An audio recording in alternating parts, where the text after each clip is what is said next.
Au nom du Père et du Fils et du Saint-Esprit. Amen. Bonjour ma famille prophétique, bonjour à toi qui te connectes en ce moment même.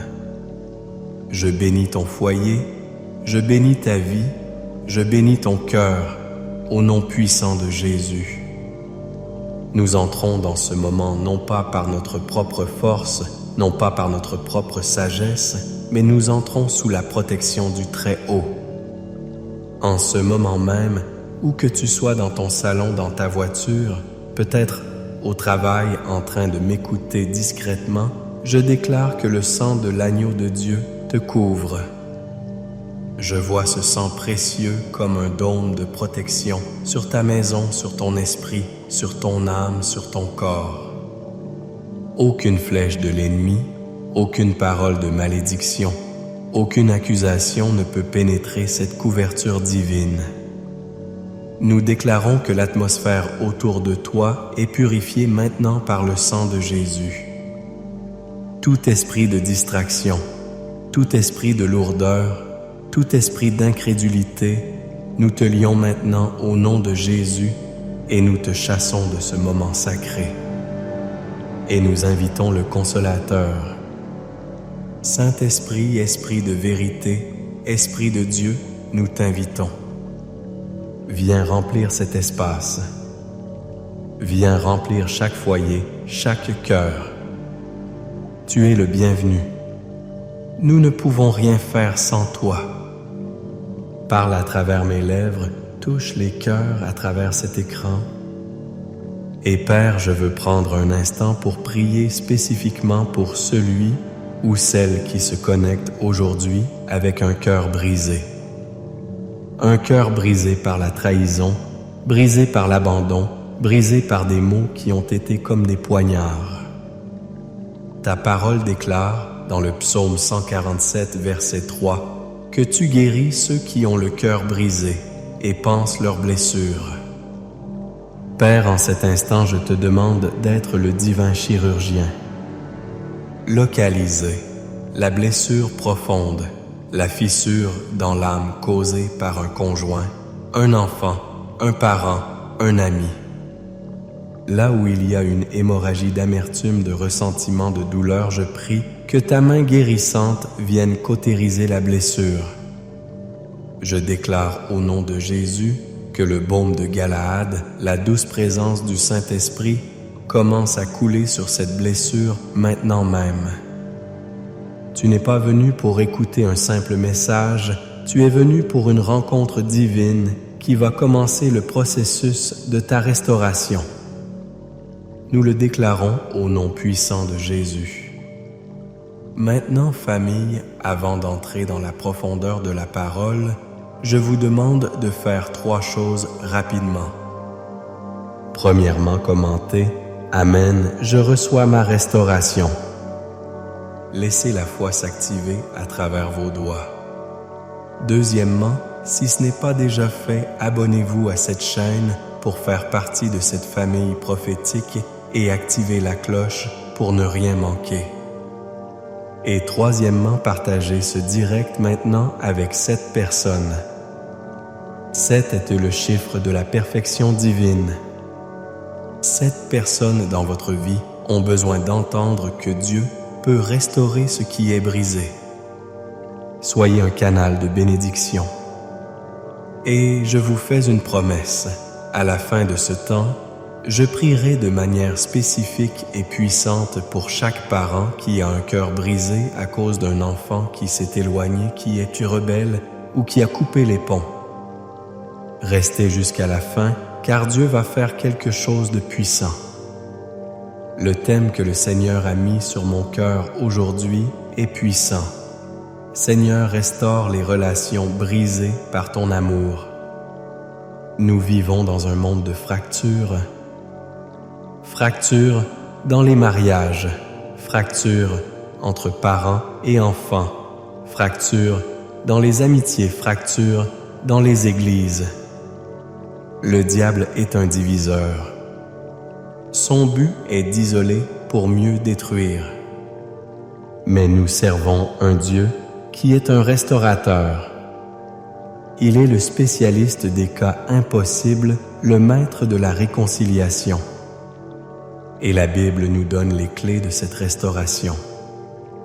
Notre premier point d'aujourd'hui se trouve dans un psaume que nous connaissons tous, le psaume 23. David dit au verset 3, « Il restaure mon âme ». Réfléchis à cette phrase. « Il restaure mon âme ». Le mot hébreu pour restaurer ici est shob, qui signifie ramener, faire revenir à l'état initial, réparer. Avant que Dieu ne puisse restaurer ta relation avec quelqu'un d'autre, il doit d'abord te restaurer toi. Il doit restaurer ton âme. Ton âme, c'est le siège de tes émotions, de ta volonté, de tes pensées. Et quand une relation est brisée, c'est ton âme qui est en 1000 morceaux. L'amertume, la colère, la tristesse, le désir de vengeance. Tout cela contamine ton âme. Imagine un berger. Quand une de ses brebis tombe et se retrouve sur le dos, les pattes en l'air, elle est dans une position appelée cast down. Elle ne peut pas se relever seule. Si le berger ne vient pas, elle mourra.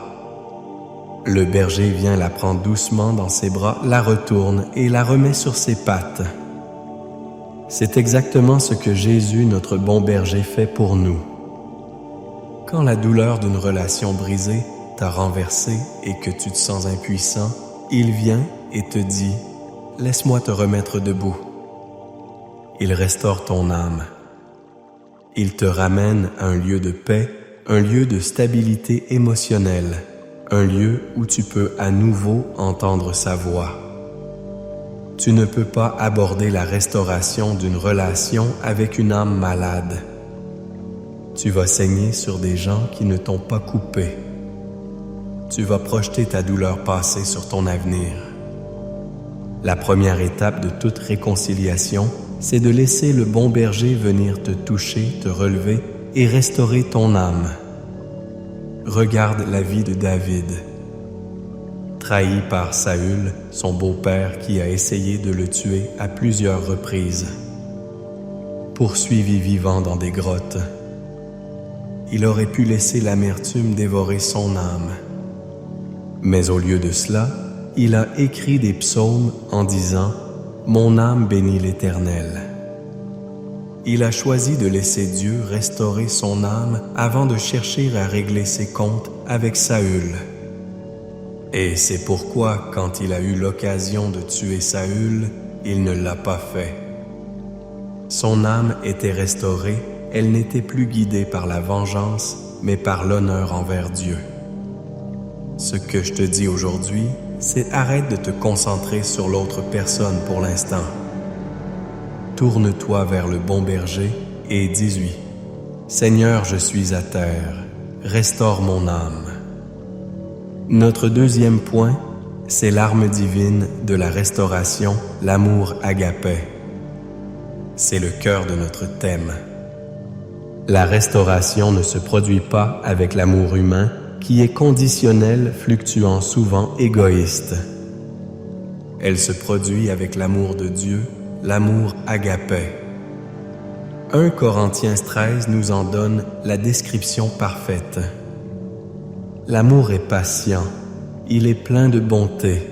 L'amour n'est pas envieux, l'amour ne se vante pas. Il ne s'enfle pas d'orgueil, il ne fait rien de malhonnête. Il ne cherche pas son propre intérêt, il ne s'irrite pas, il ne soupçonne pas le mal, il ne se réjouit pas de l'injustice, mais il se réjouit de la vérité. Il pardonne tout, il croit tout, il espère tout, il supporte tout. L'amour ne périt jamais. Maintenant, soyons pratiques. Prends cette liste et applique-la à la relation brisée dans ta vie. L'amour est patient. As-tu été patient avec cette personne? Ou as-tu exigé un changement immédiat? L'amour de Dieu attend, il donne du temps, il est persévérant. Il ne cherche pas son propre intérêt. Dans ta démarche de réconciliation, cherches-tu à avoir raison? Cherches-tu à prouver que tu étais la victime? Ou cherches-tu le bien de l'autre et la gloire de Dieu? L'amour agapé met l'autre en premier. Il ne soupçonne pas le mal. Cesses-tu d'interpréter chaque action, chaque silence de l'autre de la manière la plus négative possible? L'amour agapé choisit de croire le meilleur et il donne le bénéfice du doute. Il supporte tout. Cela ne veut pas dire que tu dois supporter les abus. Non. Mais cela veut dire que l'amour est assez fort pour endurer la difficulté du processus de restauration, les conversations difficiles, les rechutes, sans abandonner. Je me souviens d'une femme dans une église où j'étais. Son mariage était mort. Son mari l'avait quittée, il y avait de l'infidélité, c'était une situation humainement sans espoir. Et Dieu lui a dit, « Aime-le avec mon amour. » Elle a commencé à prier pour lui, non pas pour qu'il change, mais pour que Dieu la remplisse d'un amour surnaturel pour cet homme qui l'avait tant blessée.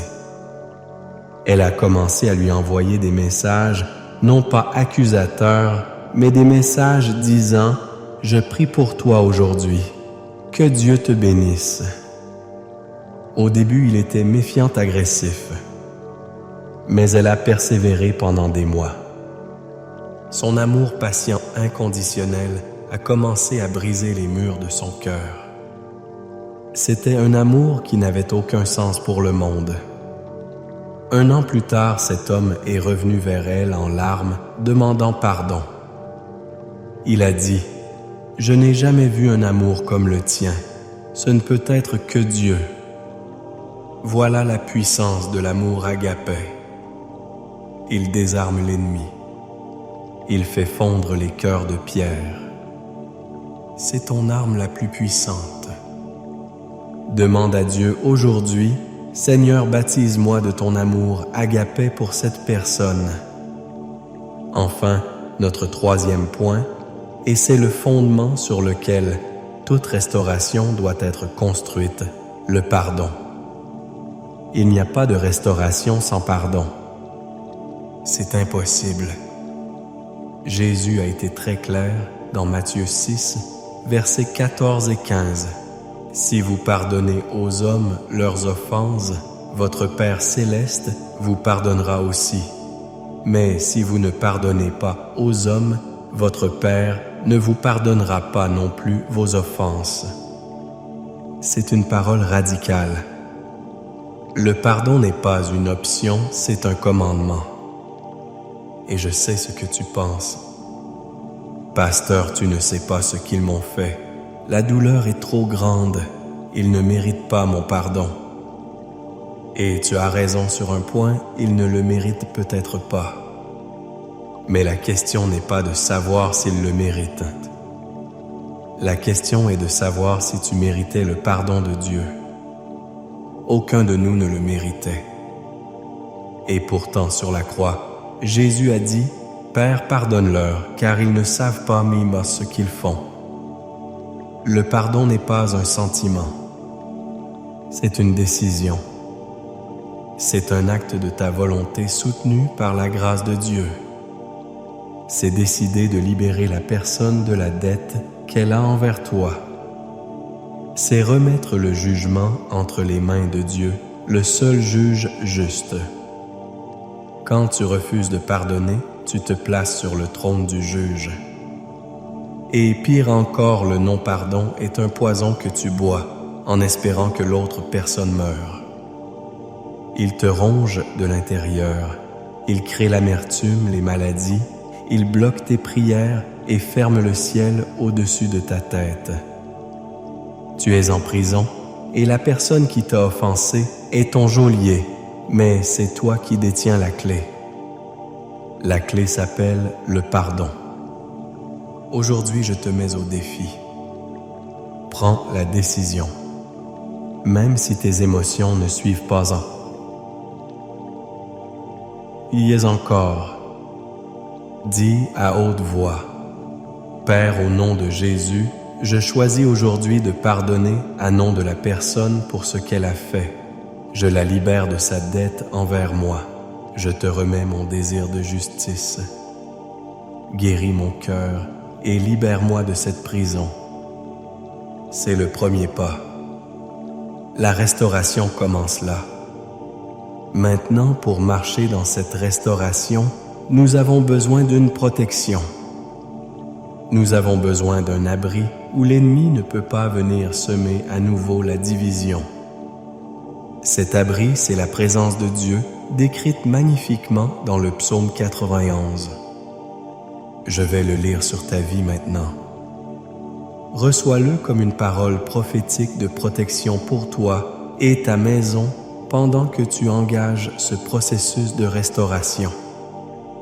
Celui qui demeure sous l'abri du Très-Haut repose à l'ombre du Tout-Puissant. Je dis à l'Éternel mon refuge et ma forteresse, mon Dieu, en qui je me confie. Car c'est lui qui te délivre du filet de l'oiseleur de la peste et de ses ravages. Il te couvrira de ses plumes, et tu trouveras un refuge sous ses ailes. Sa fidélité est un bouclier et une cuirasse. Tu ne craindras ni les terreurs de la nuit, ni la flèche qui vole de jour, ni la peste qui marche dans les ténèbres, ni la contagion qui frappe en plein midi. Que 1000 tombent à ton côté et 10 000 à ta droite, tu ne seras pas atteint. De tes yeux seulement tu regarderas et tu verras la rétribution des méchants. Car tu es mon refuge, ô Éternel. Tu fais du Très-Haut ta retraite. Aucun malheur ne t'arrivera, aucun fléau n'approchera de ta tente. Car il ordonnera à ses anges de te garder dans toutes tes voies. Ils te porteront sur les mains de peur que ton pied ne heurte contre une pierre. Tu marcheras sur le lion et sur l'aspic, tu fouleras le lionceau et le dragon. Puisqu'il m'aime, je le délivrerai. Je le protégerai puisqu'il connaît mon nom. Il m'invoquera et je lui répondrai.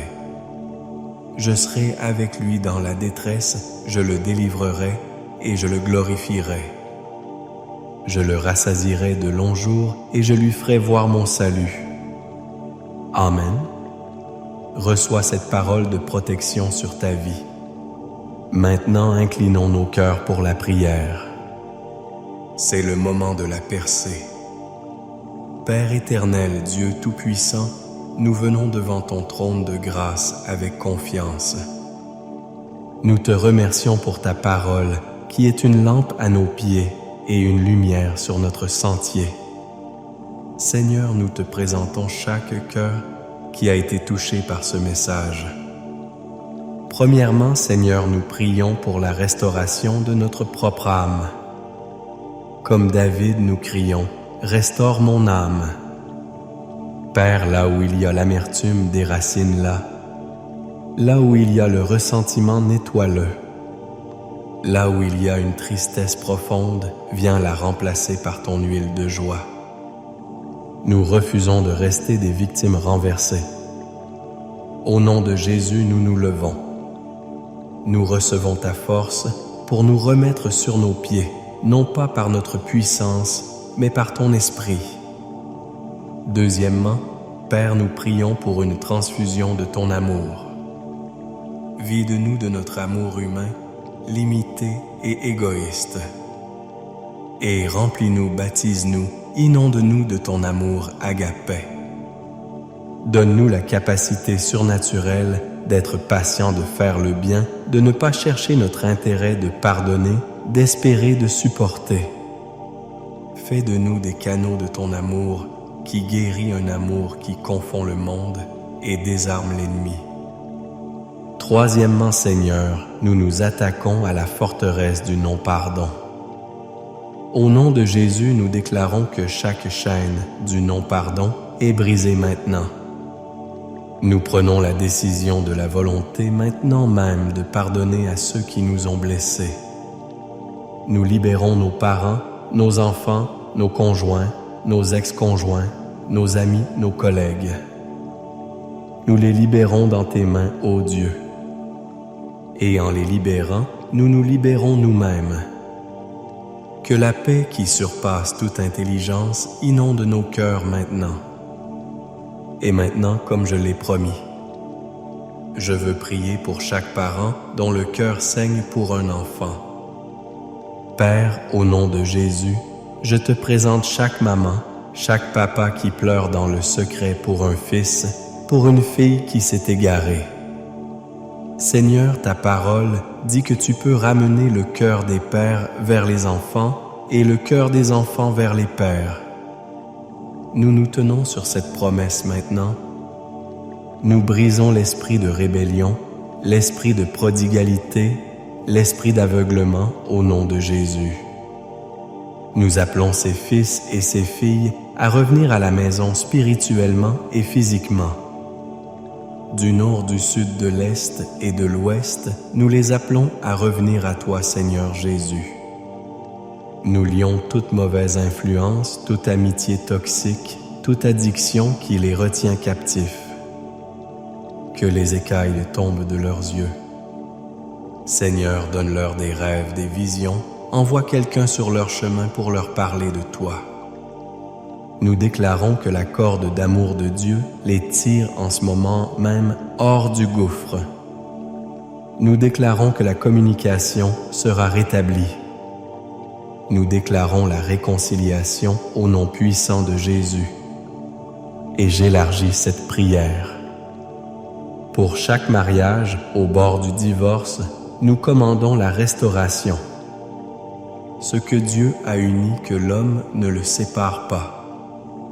Nous brisons l'esprit de divorce, l'esprit d'infidélité, l'esprit de dispute au nom de Jésus.